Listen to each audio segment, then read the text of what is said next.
Okay, अस्सलाम वालेकुम investors. मेरा नाम सैयद शहरोज मजहर है और मैं एनबी फंड्स का head of business and sales strategy हूँ।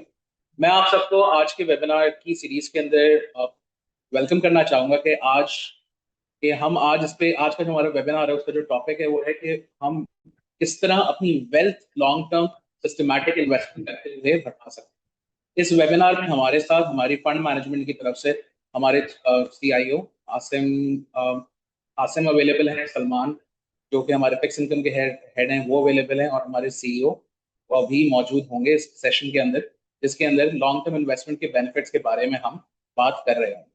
तो ओवर टू आसिम वहाब साहब, और chief investment officer NB funds, कि आप अगर सेशन को स्टार्ट करें benefit of long term savings के बारे में बता। जी, अस्सलाम वालेकुम एवरीवन। अच्छा, जैसे शेरोज ने बताया कि ये जो वेबिनार है हमारा, इसका मकसद ये है कि आप लोग को एक थॉट या एक आइडिया आप लोग से शेयर कर सकें कि डिसिप्लिन या सिस्टमैटिक इन्वेस्टिंग जो होती है वो किस तरह से जो है ओवरऑल लॉन्ग टर्म वेल्थ को जो है क्रिएट कर सकती है, specially in the context of Pakistan की मार्केट्स।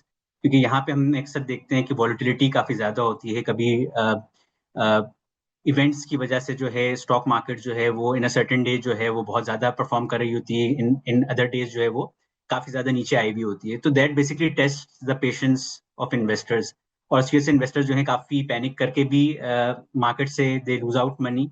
और कभी कभार ऐसा होता है कि जब मार्केट बहुत अच्छा परफॉर्म कर रही होती है तो उसमें ग्रीड में भी आके इन्वेस्टर्स जो है they tend to lose out money because they tend to buy shares और take position in funds at higher market rates. तो आज जो है हम आप लोग से जरा डेटा बेस्ड आपसे डिस्कशन करेंगे कि एक्चुअली डेटा जो है वो क्या इंडिकेट करता है कि ओवरऑल जो है अगर मार्केट में 2008 के क्राइसिस में, 2017 के क्राइसिस में भी अगर आपने इन्वेस्ट किया होता तो ओवरऑल जो है परफॉर्मेंस जो है आप लोगों की कैसी होती अगर आप लोगों ने सिस्टमेटिक और प्रॉपर तरीके से जो है वो एक डिसिप्लिन अप्रोच के थ्रू जो है इन्वेस्टिंग की हुई होती। So I like to share some slides with you. अच्छा, इसमें जैसे देखिए, एक सबसे पहले थॉट ये आती है कि मार्केट में जो है आपको टाइम जो करना होता है ना, वो दैट इज वेरी डिफिकल्ट। अगर आप मार्केट को टाइम करने की कोशिश करेंगे कि आपको फॉर वट एवर रीजन जो है वो मार्केट इस टाइम पे अच्छी लग रही है एंड यू फील के you are going to invest now and make good money and exit in a few days, तो ये जनरली जो होता है, ये ऐसी अप्रोच जो होती है ऑन अ कंसिस्टेंट बेसिस जो है वो that generally results in under performance. इसी चीज को जो है हमने इस ग्राफ में दिखाया है कि अगर आपने ये हमने 2001 से पूरा अपने डेटा को एनालाइज किया है, तो अगर आप ऑल डेज मार्केट में इन्वेस्टेड रहे होते तो मिसाल के तौर पे आपका रिटर्न जो होता है स्टॉक मार्केट या KC 100 का रिटर्न होता है वो तकरीबन 7,800% का आपका रिटर्न था। यानी अगर आपने 100 रुपए इन्वेस्ट किए होते, जो कि ये आपको ये वाली लाइन दिखा रही है, तो आपकी पैसे जो है बढ़ के 7,939 रुपीज हो चुका होता। ये तकरीबन 2001 से मिड मई तक का डेटा है। तो तकरीबन आपके पैसे जो है 8,000 रुपए तक हो चुके होते। लेकिन अगर उन तकरीबन 8,905 डेज का टाइम पीरियड है जिसमें आपके 100 रुपए जो है बढ़ के 8,000 रुपए हुए होते, लेकिन अगर इसमें से आपने सिर्फ 10 दिन बेस्ट मिस कर लिए होते, तो होता क्या कि आपका रिटर्न जो है वो तकरीबन हाफ हो चुका होता है। यानी कि 8,000 जो है तकरीबन गिर के around 2,000 rupees on around basis हो चुका होता है, just by missing the 10 best days of the market. Similarly अगर आपने 20 डेज मिस किए होते तो वो 4,000 जो है फर्दर रिड्यूस हो गया होता, फर्दर ऑलमोस्ट हाफ हो चुका होता, 2,500 हो चुका होता। एंड अगर आपने 30 डेज मिस किए होते फर्दर जो है वो आपका रिटर्न हाफ हो चुका होता और अराउंड 1500-1600 रुपीज जो है आपने अर्न की होती है as compare to 7,009 around 8,000 rupees जो आपने फुली इन्वेस्टेड रह के किए होते हैं। So if you miss the market, so it tends to result in significant underperformance of your portfolio. इसलिए बेहतर ये होता है कि जब आप एक लॉन्ग टर्म नेचर के साथ एक लॉन्ग टर्म थॉट के साथ अगर इन्वेस्ट करते हैं तो that generally results in better outcomes for the market, for your overall portfolio. इसी चीज को जो है एक और तरीके से हमने यहाँ पे एक्सप्लेन करने की कोशिश की है कि मिसाल के तौर पे जो है अगर आपका टाइम होराइजन जो है वो वो मार्केट में जो है 1 साल का होगा, प्रोबेबिलिटी यानी कि जो chances of you making a loss are 41% as compare to अगर आपको अच्छा रिटर्न जनरेट करना है तो 10 to 15% क्या या 15% से ग्रेटर, तो उसकी प्रोबेबिलिटी भी लगभग जो है अराउंड अगर इसको कंबाइन कर लें तो अबाउट 40% होती है। But there is a 40% chance कि आपका जो है लॉस हो सकता है स्टॉक मार्केट में अगर आप 1 साल के टाइम पीरियड से के टाइम पीरियड के साथ इन्वेस्ट करते हैं। अगर अपने टाइम होराइजन को इंक्रीज कर लेते हैं, 3 साल की आप बैंड में आ जाते हैं, जो कि ये वाला बैंड है, तो इसमें आप देखें कि आपका जो लॉस की प्रोबेबिलिटी है वो 41% से गिर के 18% पे आ जाती है, विच मीन्स एक सिग्निफिकेंट रिडक्शन है आपकी लॉस की प्रोबेबिलिटी में, और जो आपके बेहतर रिटर्न्स की प्रोबेबिलिटी है that stage about the same, और थोड़ी सी इंप्रूव हो जाती है। अगर हम कहें कि अगर आप नॉमिनल रिटर्न्स की बात करें तो वहाँ पे आपके यानी कि चांसेस जो है इंप्रूव हो जाते हैं। अगर आप इंक्रीज करते हैं तो देन आप देखेंगे 41 से 18% का यानी कि प्रोबेबिलिटी गिर गई, और फिर 5 ईयर पे 15% प्रोबेबिलिटी रह गई कि आपका रिटर्न जो है वो नेगेटिव हो सकता है। और अगर हम ओवरऑल बात करें कि रिटर्न्स बेहतर रिटर्न्स कहाँ पे स्टैंड करते हैं, तो दे स्टैंड अबाउट कंबाइंड के करें तो अराउंड 45% की प्रोबेबिलिटी होती है कि आप 10% से 15% या 15% से भी ऊपर का रिटर्न जो है वो कमा सकते हैं। हाउएवर जो हम सजेस्ट करते हैं अपने इन्वेस्टर्स को, वो स्टॉक फंड में या इक्विटी फंड्स में हम सजेस्ट करते हैं कि आप लॉन्गर टाइम पीरियड के लिए आएँ, 10 ईयर्स या 15 ईयर्स के लिए। वो जो डेटा है वो सजेस्ट करता है कि जब आप 10 साल के लिए आते हैं तो नंबर वन, ऐसा क्या होता है कि आपका नेगेटिव रिटर्न्स की probability that falls to zero. आपके जो पॉजिटिव रिटर्न्स हैं वो मतलब नॉमिनल रिटर्न्स हैं वो भी यानी कि प्रोबेबिलिटी जो होती है वो कम हो जाती है, विच मीन्स कि you basically and up getting very good returns. और अगर मैं बात करूं कि अच्छे रिटर्न यानी कि 10 to 15% या 15% से अबव, तो that window expands to about 80 to 83% in terms of, अगर आप 10 साल के लिए इन्वेस्ट करते हैं। और अगर आप 15 साल के लिए इन्वेस्ट करते हैं तो आपकी ओवरऑल जो प्रोबेबिलिटी है वो तो तकरीबन 80 to 80% की रहती है, 80 to 82% की, लेकिन जो ग्रेटर रिटर्न की प्रोबेबिलिटी है वो बढ़ जाती है, क्योंकि 10 साल में हमने देखा कि वो 22% का चांस है कि आपका 15% से ऊपर रिटर्न होगा एनुअलाइज बेसिस पे। बट ना 15 ईयर पीरियड जो है वो प्रोबेबिलिटी जो है बढ़ के जो है वो 50% पे चली जाती है। तो the longer you stay invested in the market, the greater the chance कि आपके रिटर्न्स बहुत अच्छे होंगे और लॉसेज जो है आपके पोर्टफोलियो को नहीं एक्सपीरियंस करना पड़ेंगे। अब इसमें अगर हम लोग लास्ट 15 ईयर्स का डेटा प्लॉट करते हैं, तो मिसाल के तौर पे ये हमने एग्जांपल यहाँ पे शो की है कि अगर आपने जो है लेट्स से कि 15 साल पहले जो है ₹1,00,000 से आपने अपनी इन्वेस्टमेंट स्टार्ट की होती, और हर साल जो है मंथली हम सजेस्ट करते हैं कि आप certain portion of your income जो है अपनी सेविंग्स का आप 10, 15, 20, 30% जो है वो आप इन्वेस्ट कर सकते हैं वह म्यूचुअल फंड्स। अब उस सेविंग्स को अगर आप लेट से क्या मज्यूम करते हैं कि वो सेविंग जो थी आपकी ₹5,000 पर महीना थी, और आपने ₹1,00,000 से इन्वेस्टमेंट स्टार्ट की थी, तो अगर आपने 15 ईयर्स के टाइम पीरियड में ₹1,00,000 से इन्वेस्टमेंट स्टार्ट की होती और ₹5,000 आप हर महीना डाल रहे होते, तो आज आपकी जो प्रॉफिटेबिलिटी यानी ये पोर्टफोलियो का जो वैल्यू है वो ₹1,00,000 से बढ़ के जो है 6.2 मिलियन रुपीज हो चुकी थी। तकरीबन 62.5 लाख रुपए आपकी पोर्टफोलियो की वैल्यू हो चुकी थी अगर आपने हमारे स्टॉक फंड में इन्वेस्ट किया होता। वही पैसा जो है अगर आपने मार्केट में लगाया होता तो तकरीबन उसकी वैल्यू 50 लाख होती। अगर आपने हमारे फिक्स इनकम फंड में लगाया होता, या हम उसको कह सकते हैं कि ट्रेजरीज में लगाया होता, तो तकरीबन आपकी वैल्यू जो है वो 27 लाख रुपए की होती। और अगर आपने एक मिक्स जो हम सजेस्ट करते हैं इन्वेस्टर्स को कि एक मिक्स लेके चलें, 25% जो है आप इक्विटीज का एक्सपोजर रखें, 75% जो है फिक्स इनकम का रखें, ताकि आप जो है ये वॉलिटिलिटी में पैनिक ना करें आप, क्योंकि आपका मेजोरिटी पोर्शन जो है वो इन्वेस्टेड रहेगा in fix income, but small portion जो है वो स्टॉक फंड में रहेगा। वहाँ पे जो है आपके रिटर्न जो है वो 3.4 मिलियन के लगभग होते हैं। यहाँ पे जो लास्ट है ये सिंपल आप समझ लीजिए कमिटी, आप जैसे कमिटी होती है कि सिंपल सेविंग जो है वो आपने 5 लाख रुपए डाले और 5,000 रुपीज आप इन्वेस्ट करते गए, भाई आपने इसको कहीं डिप्लॉय नहीं किया, ना फिक्स इनकम में ना इक्विटीज में, सिंपल आपने कमिटी डालते गए, अपने पैसे को जमा करते गए, सिंपल करंट अकाउंट में आप पैसे डिपॉजिट करते गए थे। तो आपके 15 साल पे मिलियन रुपए होते, लेकिन वो अगर आपने स्टॉक मार्केट में या हमारे स्टॉक फंड में डाला होता तो तकरीबन 62 लाख रुपए बन चुके होते हैं। तो ये basically shows the power of compounding, और अगर आप सिस्टमेटिकली इन्वेस्ट करते रहें तो आपके रिटर्न्स जो हैं यानी कि 1 मिलियन जो है वो ग्रो करके 6.2 मिलियन हो सकते हैं, और अगर आप सेव भी खेलते हैं तो तकरीबन 35 लाख रुपए जो है वो आपकी अमाउंट जो है वो ग्रो करके हो जाती है। अच्छा, इसमें फिर कंसर्न ये होता है कि लेट्स से कि मार्केट जो होती है वो वॉलेटाइल होती है, और उसमें मार्केट में पीक्स भी आते हैं, बॉटम्स भी आते हैं। अभी हमने लास्ट कुछ दिनों में स्पेशली वॉलेटिलिटी देखी जब ये पाकिस्तान की और इंडिया की जो है अल्टरनेशन हुई थी, तो हमने मार्केट्स को बड़ा वॉलेटाइल होते हुए देखा है। जब ये सेटल हुआ तो मार्केट बहुत तेज हुई। इससे पहले जब चीज़ें जो थी पॉलिटिकल साइड पे और सिक्योरिटी साइड पे हाइटेंड थी, तो मार्केट जो इसका रिएक्शन ले रही थी और नीचे की तरफ आ रही थी। तो इस चीज़ को अवॉइड करने का तरीका यही होता है कि आप एक परसिस्टेंट और सिस्टमेटिक वे में इन्वेस्ट करते रहें। जैसे हमने पहले मेंशन किया कि आपने ₹1,00,000 लेट्स से के वहाँ से स्टार्ट किया था और मंथली आपने ₹5,000 जो है कंट्रीब्यूट करते रहे, डिपेंडिंग ऑन जो भी आपका सेविंग का लेवल है।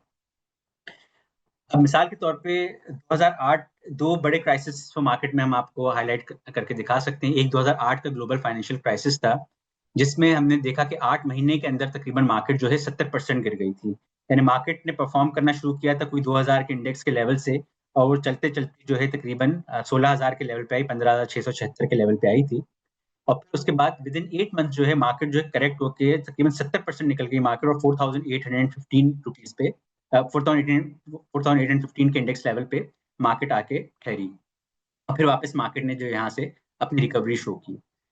अब अगर मिसाल के तौर पे आपने जो है, हम अज्यूम करते हैं कि आपने इस मार्केट पीक पे पैसा डाला होता है, यानी कि फुल जहाँ पे मार्केट ने अपना टॉप लगाया था वहां पे भी अगर आपने पैसा डाला होता और आपने इसी सिस्टमेटिक वे में आप इन्वेस्ट कर रहे होते, तो क्या रिजल्ट्स आते हैं? अगर आपने पीक में हमारे स्टॉक फंड में ₹1,00,000 डाले होते हैं और 5,000 पर मंथ ऐड करते जाते, ये पीक है मार्केट का, जो मैंने अपने स्लाइड में दिखाया कि ये देखिए, ये मैच कर रहा है अप्रैल 2008 जो कि पीक लगा था ग्लोबल फाइनेंशियल क्राइसिस का। तो नेक्स्ट उसमें ये स्लाइड स्टार्ट हो रही है अप्रैल 2008 से, कि अगर आपने यहाँ पे इस पीक पे पैसे डाले होते ₹1,00,000 और हर मंथ जो है 5,000 के डाल रहे होते, तो क्या रिजल्ट्स निकलते हैं? तो एज ऑफ क्वार्टर एंड मार्च 25 जो है आपके, अगर आपने स्टॉक फंड में सिर्फ प्योरली पैसे डाले होते ₹1,00,000 और फिर उसको में 5,000 आप मंथली कंट्रीब्यूट कर रहे होते, तो आपके उस ₹1,00,000 की वैल्यू जो है वो बढ़ के 7.5 मिलियन रुपीस हो चुकी होती, जो कि बेसिकली अगर आपने कहीं इन्वेस्ट नहीं किया होता और सिंपली आप ₹1,00,000 और 5,000 मंथली सेव कर रहे होते, तो उसकी वैल्यू थी 1.1 मिलियन। लेकिन हमारे स्टॉक फंड में डिस्पाइट इन्वेस्टिंग एट पीक जो है उसकी वैल्यू 7.5 मिलियन रुपीस हो चुकी होती है। सिमिलरली अपने स्टॉक मार्केट में कैसे 100 को ट्रैक किया होता तो आपकी वैल्यू 6.3 मिलियन होती। अगर आपने जो है हमारे फिक्स इनकम फंड्स और उसका कॉम्बिनेशन बनाया तो इक्विटी फंड्स का, जो कि 75-25% हम रेकमेंड करते हैं कि अगर आपने सेफ खेलना है तो एक अच्छा कॉम्बिनेशन बन सकता है, जहाँ पे आप की ज़्यादातर अमाउंट जो होती है वो फिक्स इनकम में होती है, तो सेफ्टी भी रहती है और आपको एक अपसाइड स्टॉक मार्केट की भी 25% एलोकेशन के थ्रू मिल जाती है। उस एलोकेशन के तहत आपका रिटर्न जो है वो 1.1 मिलियन जो है बढ़ के 2.2 मिलियन हो चुका होता। और अगर आपने simply pure fix income fund में पैसे डाले होते तो अराउंड 3.3 मिलियन रुपीज जो है वो आपके ग्रो होके हो चुके होते हैं। तो इट शोज कि even at investing at the top, अगर लेकिन आपने अगर सिस्टमैटिक वे में किया हो तो that results in very good outcomes. इसके बाद जो है एक और जो मार्केट का क्राइसिस हुआ वो जब 2017 में पॉलिटिकल और इकोनॉमिक क्राइसिस था, तो वहां पे जो है मार्केट में हमने देखा कि मार्केट जो है वो 50,000 का राउंड अबाउट मार्केट ने टच किया था, और जो मार्केट का बॉटम हुआ वो तकरीबन 27,000 के अराउंड मार्केट ने बॉटम टच किया था, यानी तकरीबन लगभग जो है 50% का डिक्लाइन जो है मार्केट ने दिखा था इन अ पीरियड ऑफ 34 मंथ्स। तो अगर हम सेम चीज एनालाइज करें कि अगर आपने मार्केट पीक पे यहाँ पे इन्वेस्ट किया होता इक्विटीज में तो आपके क्या रिटर्न्स होते। ये तकरीबन जो है ये 2017 से 2025 का जो टाइम पीरियड है, यहाँ पे जो है ये मार्केट पीक था, आपने ₹1,00,000 यहाँ पे लगाए मिसाल के तौर पे मार्केट में, और ₹5,000 आप हर मंथ एंड पे आप इन्वेस्ट करते गए, तो आपने हमारे स्टॉक फंड में इन्वेस्ट किया होता, तो after all fees and expenses जो है उसकी वैल्यू तकरीबन जो है वो 1.49 मिलियन है, तकरीबन 15 लाख रुपए जो है उस ₹1,00,000 की वैल्यू जो है वो ग्रो होके हो चुकी होती है। केसी 100 में आपने इन्वेस्ट किया होता तो उसकी तकरीबन 14,72,000 रुपए उसकी वैल्यू हुई होती है। अगर आपने हमारे सेफ फंड में इन्वेस्ट किया होता और उसके साथ आपने इक्विटी का 25% एक्सपोजर रखा होता हमारे स्टॉक फंड में, तो उसकी वैल्यू बढ़ के 1.2 मिलियन होती है। अगर आपने सिंपली सेव हमारे सेफ्टी यानी कि सेफ फंड में इन्वेस्ट किया होता है, जो कि हमारा मनी मार्केट फंड है, जो कि बेसिकली ट्रेजरी बिल्स और गवर्नमेंट सिक्योरिटीज में इन्वेस्ट करता है, तो इट्स कम्प्लीटली सेफ। तो वहाँ पे जो है आपका रिटर्न जो है वो तकरीबन 1,94,000 रुपीज होता है। और अगर आपने कहीं नहीं इन्वेस्ट किया होता और सिंपली आप सेविंग कर रहे होते, यानी कि आपने ₹1,00,000 इन्वेस्ट किया और 5-5 हज़ार रुपए आप एक करंट अकाउंट में डालते गए, और वहाँ पे जो आपकी एक्यूमुलेटेड बैलेंस होता है वो 5,75,000 होता। तो even after investing at the market peak जो है वो आपका, अगर आपने इक्विटीज में डाला होता तो आपका रिटर्न जो है इन तकरीबन 6-7 सालों में जो है वो ऑलमोस्ट जो वैल्यू होती है वो ट्रिपल हो चुकी होती अगर आपने इक्विटीज में इन्वेस्ट किया होता। तो इस सबको यानी कि जो दिखाने का मकसद है वो ये है कि equities are basically long term in nature, यानी कि ये ऐसे ही होता है जैसे आप किसी कंपनी में इन्वेस्ट करते हैं, अपने बिजनेस में इन्वेस्ट करते हैं, तो हमेशा जब कोई बिजनेस करने का इरादा रखते हैं तो जाहिर है उसमें साल 2 साल 3 साल के लिए बिजनेस नहीं करना होता। वो जनरली जो होते हैं हम लोग 5 साल 10 साल 15 साल 20 साल, और जो बड़े बिजनेसेस होते हैं वो तो यानी कि 25 50 100 साल पुराने बिजनेसेस भी मार्केट में ऑपरेट करते हैं। तो बेसिकली जो बिजनेस का मकसद होता है, यानी एक इक्विटी का इन्वेस्टमेंट होती है, वो बेसिकली लॉन्ग टर्म होती है। और यहाँ पे हमारा जो पॉइंट रजिस्टर कराने का जो कोशिश है वो यही है कि आप जो है वो लॉन्ग टर्म बेसिस पे स्टॉक मार्केट में इन्वेस्ट करें। अब थोड़ा सा हम ब्रॉडली देख लेते हैं कि हमारी ओवरऑल आउटलुक क्या है स्टॉक मार्केट की। तो हमें लग रहा है कि इस टाइम पे जो मार्केट जो है वो कंसिडरिंग के अगर मल्टीपल्स के लिहाज से देखते हैं तो मार्केट जो है वो तकरीबन 6 टाइम्स प्राइस टू अर्निंग्स के मल्टीपल पे ट्रेड कर रही है, जबकि हिस्टोरिकली मार्केट ने प्राइस टू अर्निंग्स के हिसाब से देखें तो तकरीबन 7.8 टू 8 टाइम्स के अराउंड ट्रेड किया है। तो व्हाट वी फील इज कि जो 3 कंपोनेंट्स मार्केट के होते हैं, जिसमें corporate earnings growth for the next 3 years, dividend yield और पी मल्टीपल की रेटिंग की हम बात करें, जो हमें लग रहा है कि अगले कंसिडरिंग की जिस तरह से इंटरेस्ट रेट्स नीचे आ रहे हैं और थोड़ी सी पाकिस्तान की मैक्रो इकोनॉमिक सिचुएशन इंप्रूव हो रही है, तो वी फील कि जो हमारे एवरेज पीस थे उसको मार्केट अचीव कर लेगी over the next 2 to 3 years. तो इसका जो कंबाइंड रिजल्ट निकलता है वो ये निकलता है कि तकरीबन मार्केट में हम 20 से 25% का रिटर्न एक्सपेक्ट कर रहे हैं, एज कम्पेयर टू अगर हम फिक्स इनकम की साइड की बात करते हैं तो तकरीबन नाउ अबाउट 10 to 11% की रेंज में आ चुके हैं। तो मार्केट हैज गुड पोटेंशियल कि यहाँ से जो है अच्छे रिटर्न्स दे सकती है।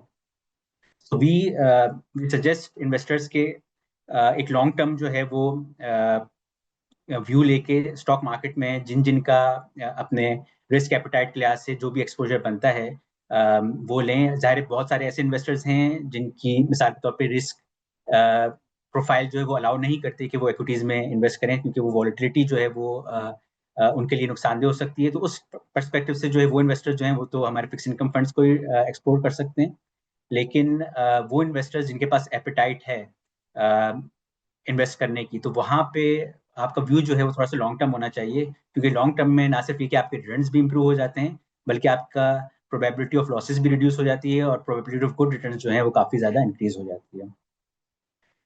यहाँ पे हमने थोड़ा जो हमारा फ्लैगशिप फंड है वहाँ पे मेंशन किया है कि हमारा एनबीपी स्टॉक फंड जो है, नाफा स्टॉक फंड, इसके हमने हिस्टोरिकल परफॉर्मेंस यहाँ पे मेंशन की है।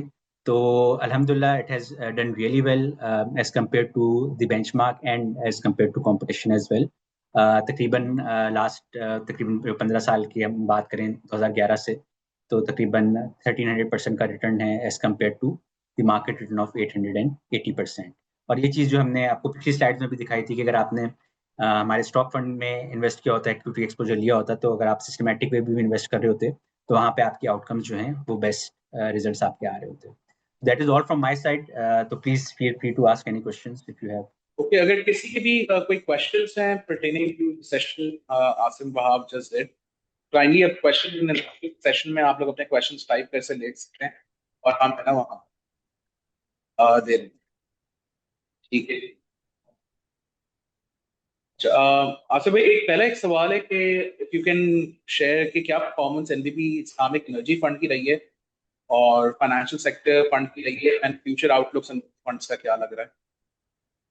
जी, देखिए अगर हम ओवरऑल एनर्जी फंड की बात करते हैं तो ओवरऑल परफॉर्मेंस काफ़ी अच्छी रही है।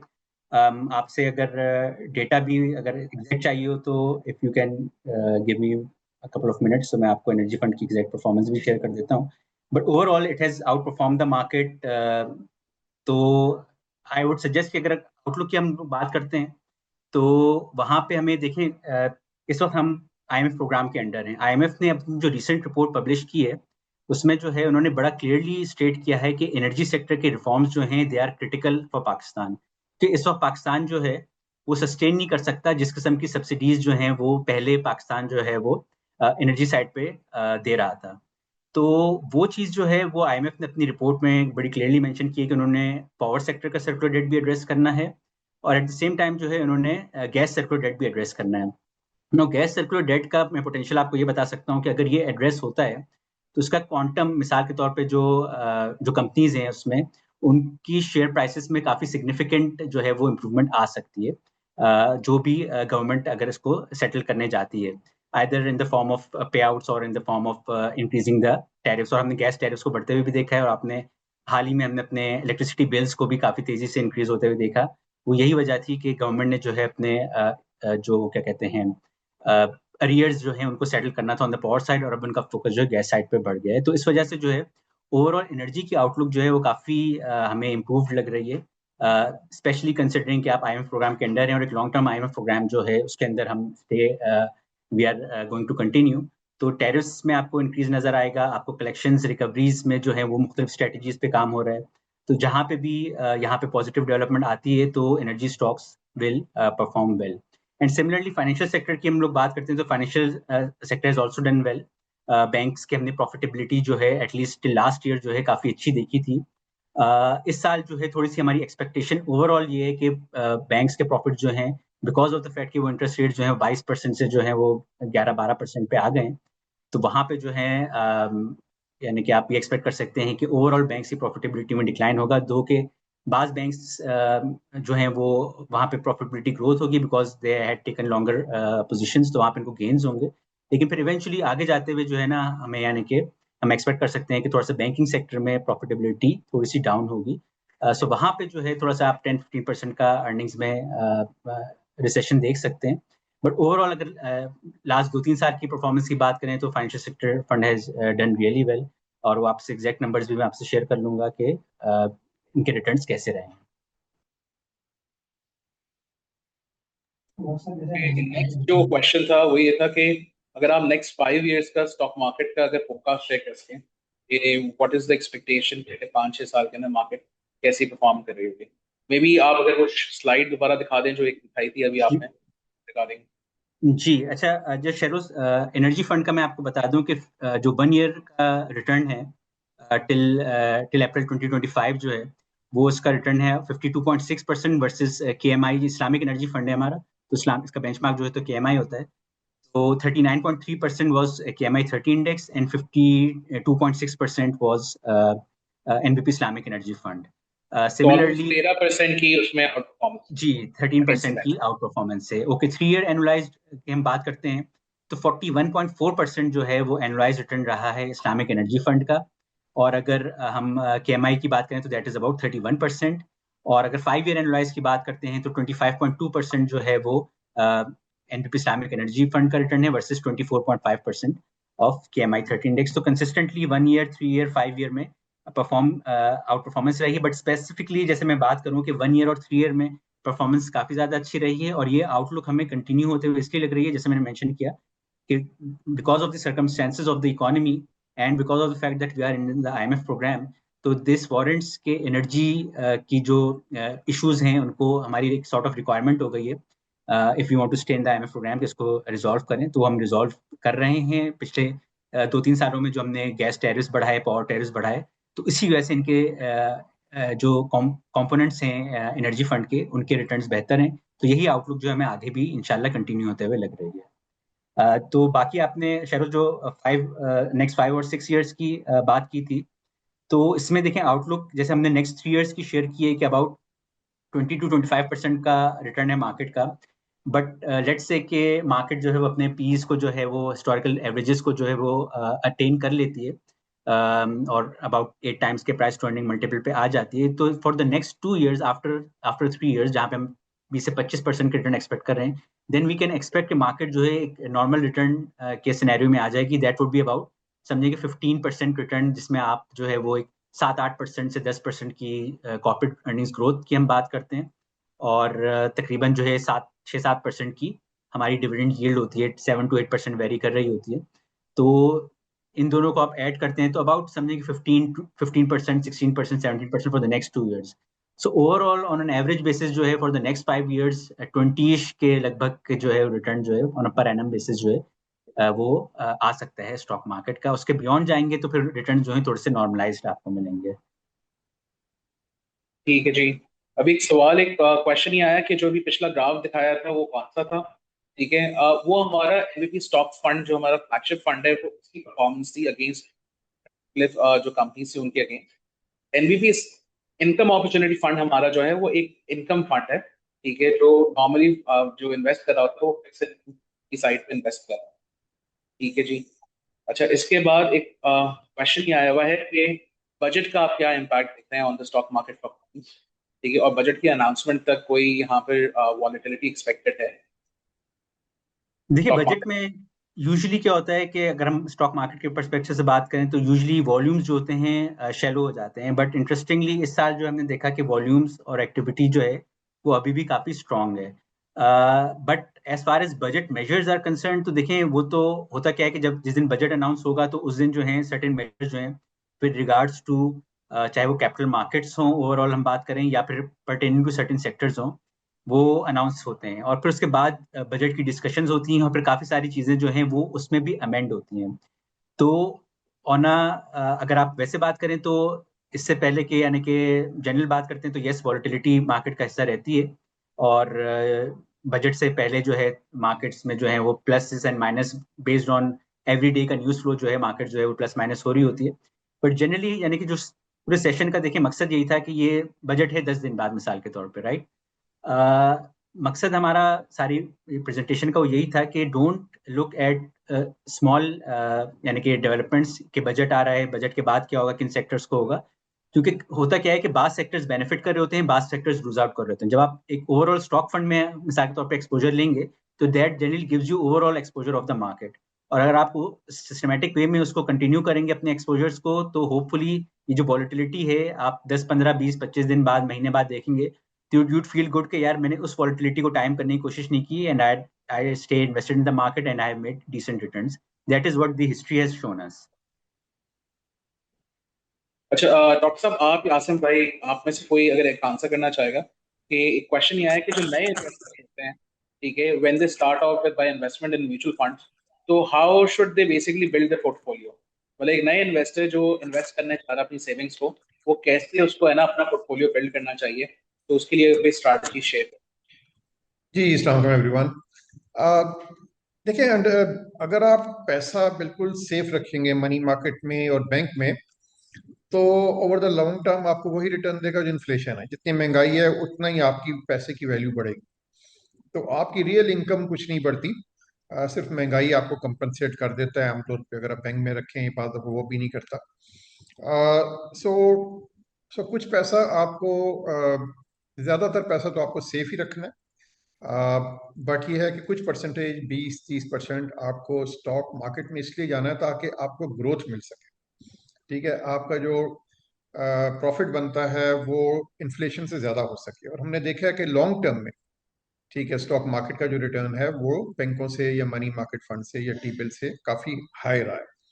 अभी मैं लॉन्ग टर्म के वर्ड पे एम्फसाइज कर रहा हूँ बिकॉज शरोज यू मेंशन कि अगर कोई यंगस्टर स्टार्ट कर रहा है तो अभी he is at the early stage, तो ही कैन अफोर्ड के वो ज्यादा स्टॉक मार्केट में जा सकता है, प्रोवाइडेड कि उसको पैसों की बीच में जरूरत ना हो। अगर अगर वो पैसा जो अगर आपको अगले 2 साल में चाहिए, आपने बेटी की शादी करनी है या कोई आपकी नीड है, तो वो पैसा आमतौर पर स्टॉक्स में नहीं जाना चाहिए।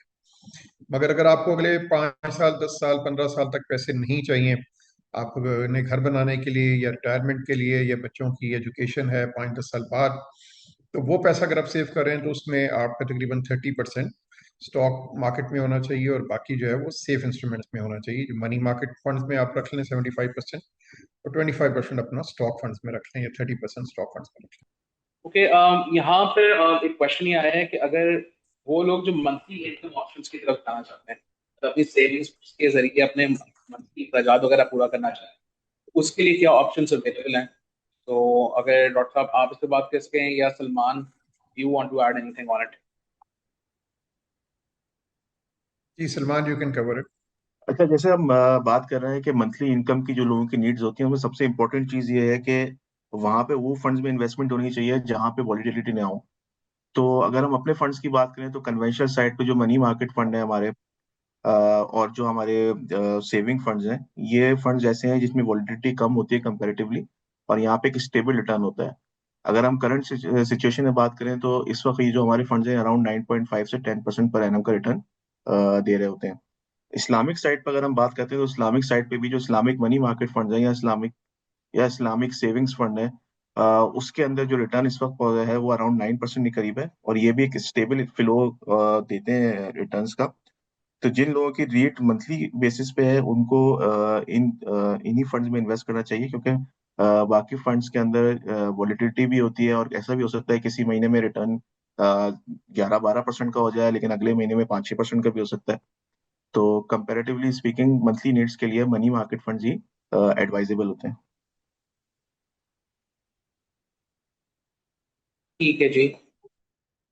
एक क्वेश्चन ये आया हुआ है कि जिस तरह गवर्नमेंट अभी बात कर रही है कि वो बिटकॉइंस के लिए बेसिकली एक स्पेसिफिक एनर्जी की कंजम्पशन जो है वो 2 मेगावाट की बात करें, मेगावाट 2 मेगावाट वो रख रही है, अलग कर रही है। तो उसके लिए उसके ऊपर क्या व्यू है, उसका कोई इम्पैक्ट आ सकता है on the economy on long term? मतलब is it a positive thing जो एक्सपेक्टेड है कि आगे अच्छा कर सकती है इसमें? देखिए, इस वक्त क्रिप्टो करेंसी पे जाहिर गवर्नमेंट का ऑफ लेट फोकस किया है, काफ़ी सारा मीडिया में भी आया है। बट अगर ओवरऑल देखा जाए, अगर अगर हम इसको सिंपली एनर्जी इंफ्रास्ट्रक्चर के पर्सपेक्टिव से सोचते हैं, तो ये बात तो फॉर श्योर है कि पाकिस्तान के पास एक्सेस सप्लाई अवेलेबल है इस वक्त इलेक्ट्रिसिटी की। और पाकिस्तान जो है वो मुख्तलिफ पॉलिसीज़ के थ्रू अभी ऑफ रेट जो है उन्होंने काफ़ी सारी इंडस्ट्रीज़ को भी इंसेंटिवाइज करने की कोशिश की कि वो इंक्रीमेंटल बिजली लें इन ऑर्डर टू जनरेट, यानी कि प्रोडक्शन अपनी इन्हेंस करें और पाकिस्तान से यानी कि जो ग्रिड है उससे बिजली को इंक्रीज करें। असल में हुआ ये था कि पिछले चंद सालों में जो पाकिस्तान ने 2013, 14, 15 से जो है वो जब ने इलेक्ट्रिसिटी इंफ्रास्ट्रक्चर में इन्वेस्टमेंट शुरू की, तो हमने कैपेसिटीज जो है काफ़ी ज़्यादा लगा ली थी। तो अब हमारा सिचुएशन सिनेरियो ये है कि इस वक्त जो वेरिएबल कॉस्ट है, यानी कि जो बिजली की प्रोड्यूस करने की कॉस्ट है, वो तो हमारी काफ़ी कम है। लेकिन जो फिक्स चार्जेस हैं, जो हमने प्लांट का ओवरऑल खर्चा लगाया और बाहर से लोन्स लेके और प्लस दूसरे इन्वेस्टर्स को अट्रैक्ट करके पावर प्लांट्स लगाए थे, तो उनका जो पेमेंट्स हैं वो काफ़ी ज़्यादा हैं। तो इसकी वजह से इट्स वेरी इंपॉर्टेंट कि ओवरऑल इलेक्ट्रिसिटी की कंजम्पशन जो है वो सिस्टम में बढ़ाई जाए। तो that is why Pakistan is exploring different options, जिसमें से एक जो है ये ऑप्शन जो है वो क्रिप्टो का भी है। अब इसके एंड रिजल्ट्स क्या निकलते हैं, इट डिपेंड्स अलॉट कि what trajectory the digital landscape takes. वैसे तो ओवरऑल हम डिजिटाइजेशन की बात करें तो yes, the world is moving very fast towards digitization. जो रिस्क होता है उसमें से ये होता है कि क्योंकि आपके पास ऑल्टरनेट करेंसी के ऑप्शंस होते हैं, तो वीड हैव टू सी कि इवेंचुअली जो है जब आप 10 साल, 15 साल, 20 साल डाउन द रोड जो है, जब आप एक हेवली डिजिटाइज्ड ओवरऑल इकोनॉमीज को देख रहे होंगे, तो वहाँ पे कौन से जो हैं वो क्रिप्टो एसेट्स जो हैं वहाँ पे उस वक्त अपनी वैल्यू रिटेन कर पाएंगे। तो ये it's a long term thing, but as far as dedicating 2000 megawatts for that is concern, तो उसका basically government was always looking for an option कि कहाँ से जो है ओवरऑल इलेक्ट्रिसिटी कंजम्पशन जो है वो बढ़ाई जाए। क्योंकि सिर्फ इस वक्त देखें, जैसे हमारा जो टैरिफ है, अगर मैं पीक की बात करूँ तो 50-60 रुपए पर यूनिट जो है एक आम कंज्यूमर को पड़ रहा है। लेकिन इट वुड सरप्राइज यू कि जो एक्चुअली जनरेशन की कॉस्ट है वेरिएबल बेसिस पे, जो हमारा तेल का या गैस का या कोयले का खर्चा आता है, अगर हम ओवरऑल वेटेड एवरेज बात करें तो हार्डली 8-9 रुपए, 10 रुपए पर यूनिट का वो खर्चा है। तो इसीलिए गवर्नमेंट का फोकस ये है कि ओवरऑल इलेक्ट्रिसिटी कंजम्पशन को इंक्रीज किया जाए। तो उसमें वन ऑफ द ऑप्शन जो है वो ये क्रिप्टो का ऑप्शन है। ओके, ठीक है।